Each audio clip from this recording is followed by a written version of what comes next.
Assalamualaikum warahmatullahi wabarakatuh.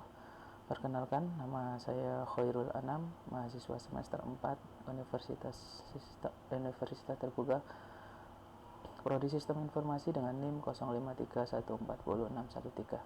Oke, jadi pada kesempatan kali ini saya akan mencoba untuk mempresentasikan hasil pengerjaan tugas praktik 3 mata kuliah pemrograman berbasis web, yaitu kita akan membangun sebuah aplikasi pemesanan bahan ajar SITA ya, menggunakan framework Vue.js.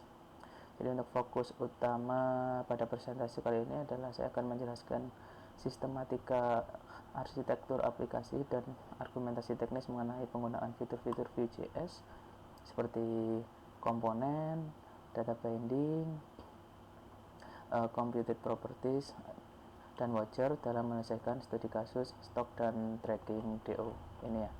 Oke, jadi langsung saja kita mulai. Untuk yang pertama itu adalah struktur folder ya.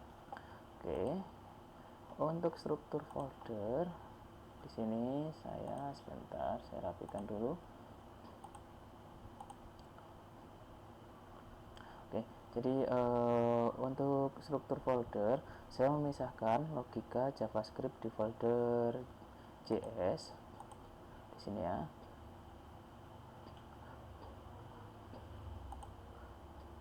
Di sini. Lalu stylingnya di CSS asset, dan data tampilnya kita taruh di bagian data di sini untuk data JSON-nya. Jadi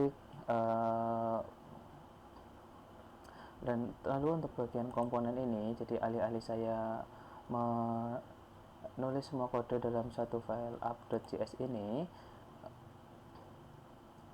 saya memecahkan menjadi beberapa komponen, yaitu DO tracking dan stock tracking. Saya taruh di bagian komponen. Hal ini agar memudahkan kode saya ini agar lebih mudah untuk dibaca, mudah dikelola, dan reusable. Jadi ketika suatu saat mungkin terjadi error, misal di bagian fitur stok di sini, fitur stok tabel ini, maka kita hanya perlu memperbaiki di bagian fitur stok tabel saja tanpa perlu mengganggu atau merubah codingan dari bagian DO tracking ya. Oke, lalu untuk terkait folder template ini ya, saya tidak memisahkan file HTML lain di bagian sini seperti DO tracking HTML atau stok HTML, karena untuk implementasi runtime-nya di browser, saya di sini menggunakan ini. Saya mengadopsi teknik Xtemplate ya. Jadi isi dari template stok bahan ajar dan trackingnya itu saya definisikan langsung di bagian index.html sini, di bagian sini, menggunakan tag script type text Xtemplate ini ya. Mengapa demikian? Karena aplikasi ini kita sebagai praktek ini kita menggunakan pendekatan CDN ya. Jadi kita tanpa build tool atau compiler. Jadi biasanya itu browser memiliki keterbatasan keamanan untuk memuat file HTML eksternal secara langsung ke dalam file JavaScript gitu. Jadi misal saya memaksa untuk meload file dari folder templates secara runtime, biasanya akan terjadi jeda latensi ya, karena biasanya browser harus melakukan HTTP request berulang kali hanya untuk mengambil tampilan dari template index HTML ini. Biasanya pengaruhnya tentu untuk akan memperlambat performa aplikasi ini ketika dimuat. Jadi karena itu saya memilih strategi untuk menggunakan Xtemplate ini ya, karena biasanya lebih efisien secara performa, karena dia akan dimuat sekali di awal dan merupakan standar best practice ya, standar untuk yang terbaik untuk latihan ini, untuk pengembangan Vue.js tanpa bundler. Oke, lanjut untuk berikutnya. Di sini untuk implementasi view instant dan data fetchingnya, saya membuat file API.js ini ya. Saya membuat file API.js terpisah di dalam folder service. Jadi tujuannya adalah untuk menerapkan separation of concern di sini ya. Jadi komponen view-nya nanti tidak perlu tahu dari mana asal sumber data yang akan diolah, entah itu dari file JSON seperti ini atau PHP atau Python.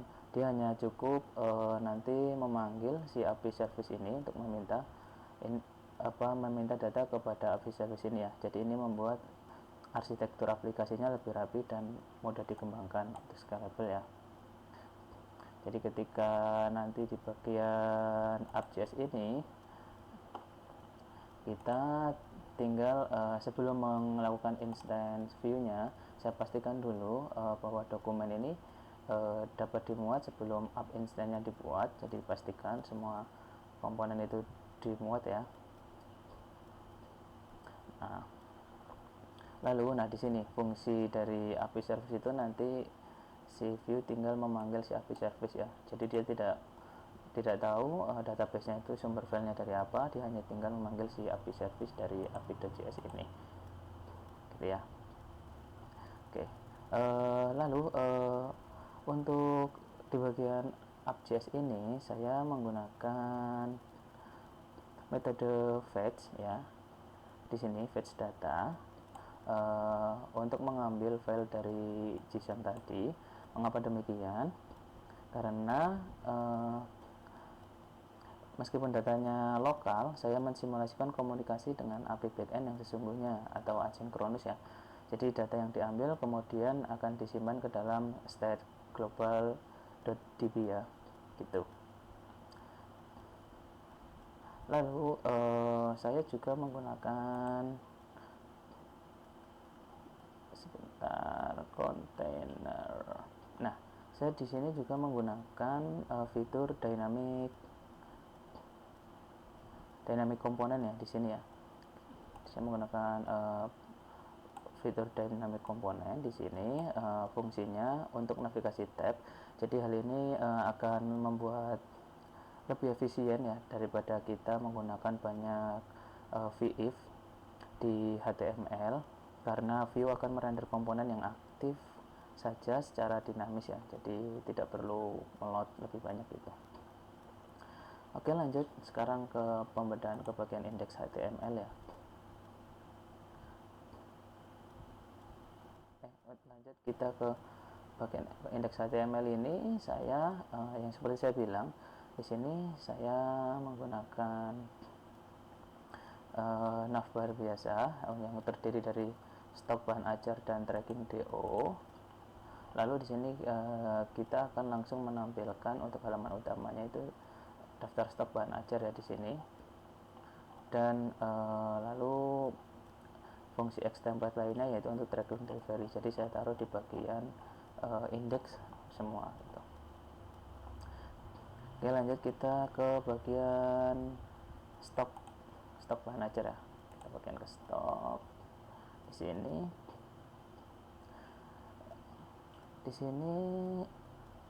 Nah, di sini saya menggunakan v-for ya untuk merender data tabel dari stok ya. Jadi untuk merender data tabel ini saya menggunakan fungsi v-for. Lalu untuk form box-nya sebentar. Nah, untuk form box di sini digunakan untuk memanipulasi data, edit data, tambah tabel baru. Saya menggunakan two-way binding ya, vModel, untuk memastikan sinkronasi real time antara input pengguna dan data di memori. Jadi ketika user mengetik, data variabel itu langsung berubah tanpa perlu event listener tambahan ya. Jadi kita menggunakan vModel di bagian form box-nya untuk edit dan tambah data baru. Tuh. Lalu untuk fitur filteringnya sebentar.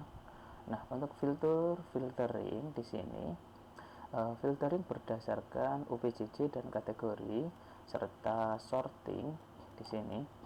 saya tidak mengubah array data asli, melainkan membuat computed property bernama si filtered stock ini ya. Jadi di sini dia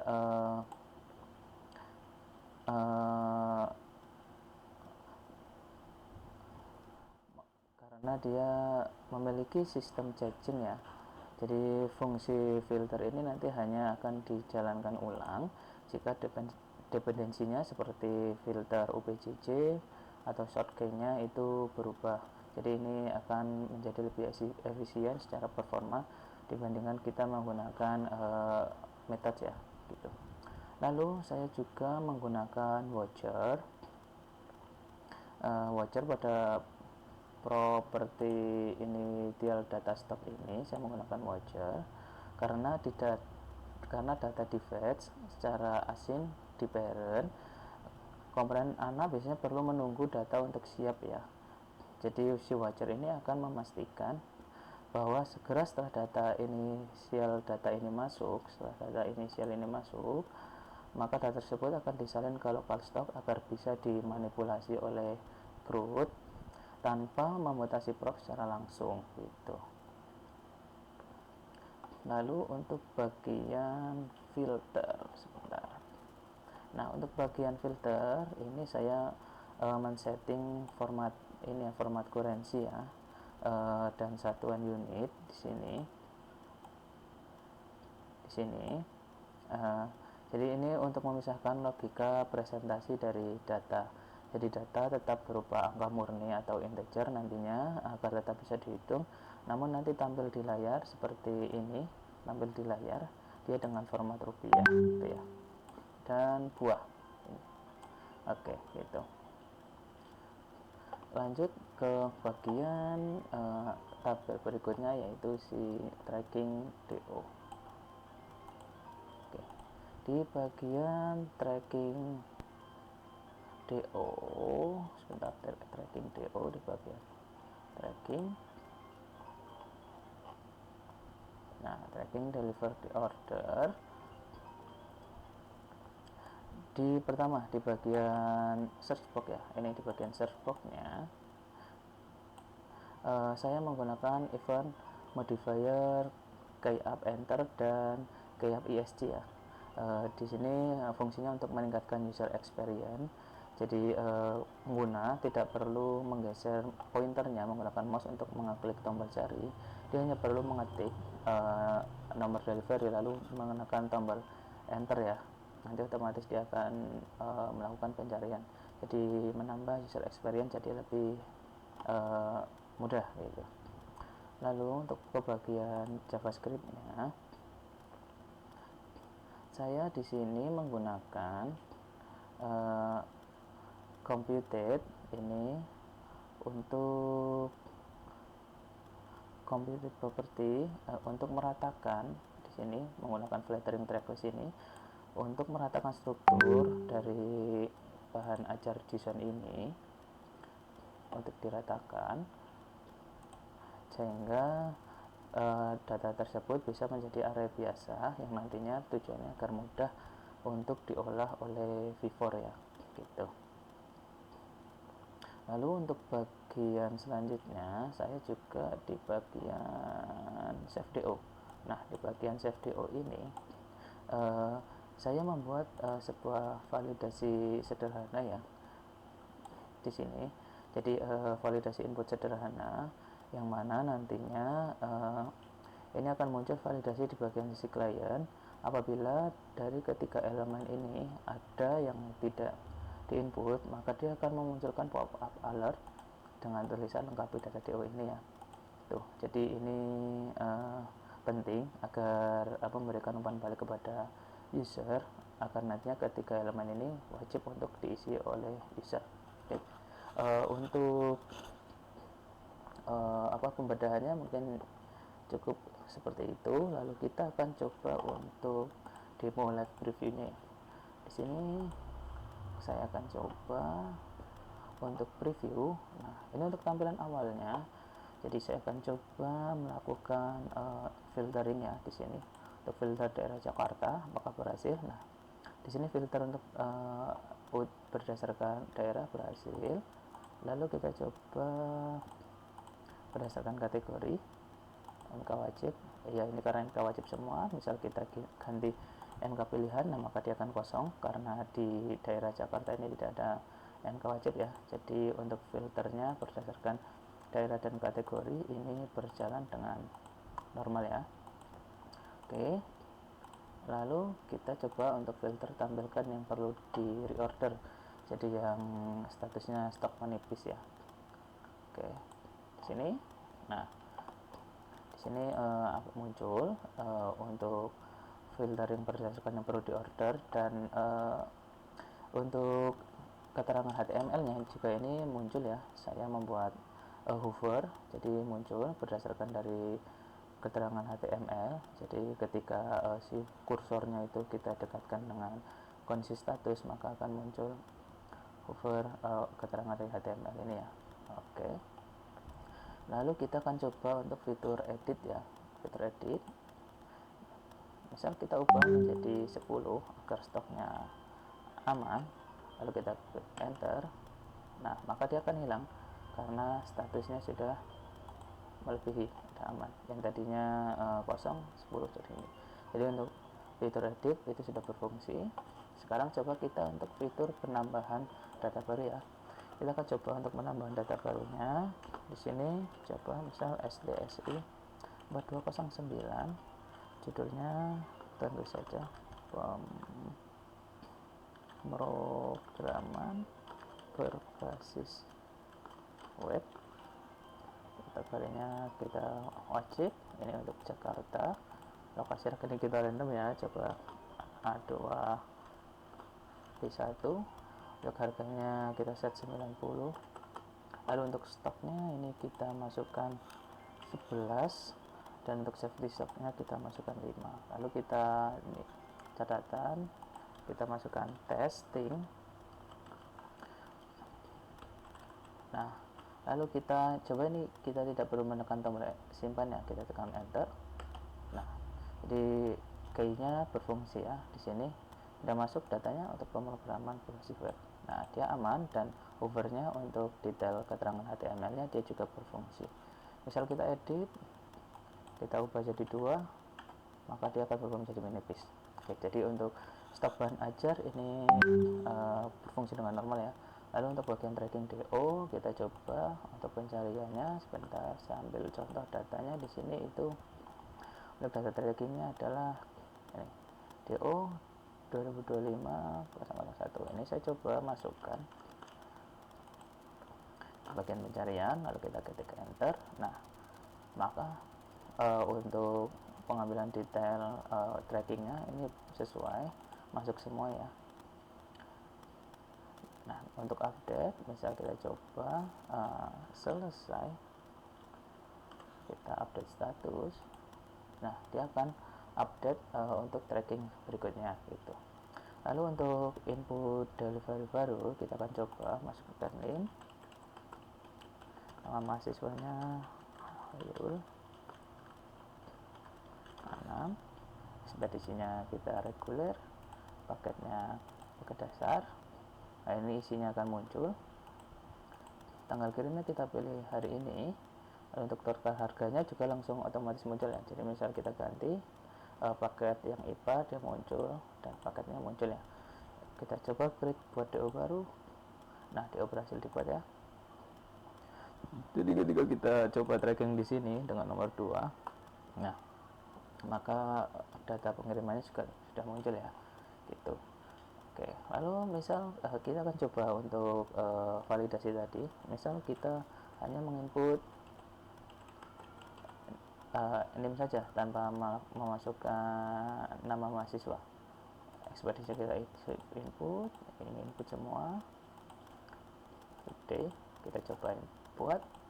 Nah, maka dia akan muncul alert ya di sini untuk melengkapi data DO gitu. Oke, jadi semua fungsi pada web ini berjalan dengan normal sesuai. Dan mungkin sekian presentasi tugas 3 dari saya.